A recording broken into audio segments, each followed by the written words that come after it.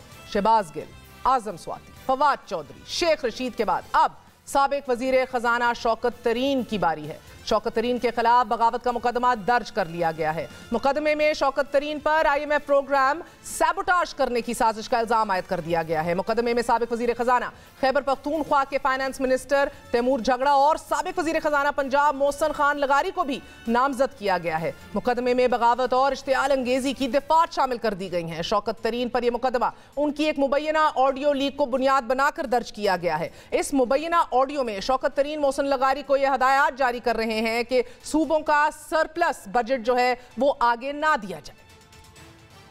وہ فلڈ سے پہلے تھی. اب فلڈ پہ ہمیں بہت پیسے خرچ کرنا پڑیں گے تو اس لیے ہم آپ کو یہ بتا رہے ہیں ابھی سے کہ we will not be able to honour our commitment. بالکل یہی لکھنا ہے آپ نے اور کچھ نہیں کرنا. تو وہ جو ہے نا دیٹس آل وی وانٹ کہ وہ ان کے اوپر جو پریشر پڑے اس سالوں کے اوپر. تیمور بھی ابھی 1 گھنٹے میں کر کے بھیج رہا ہے مجھے. آپ بھی ذرا اس کو کہیں مجھے بھیج دیں اور پھر ہم اس کو ظاہر ہے اس کو ریلیز بھی کر دیں گے. IMF کے جو ریپرزینٹیٹیوز ہیں ان کو بھی کر دیں گے. اس سے سر ایک چیز اس سے ہماری اسٹیٹ کو تو نقصان نہیں ہوگا سر. میں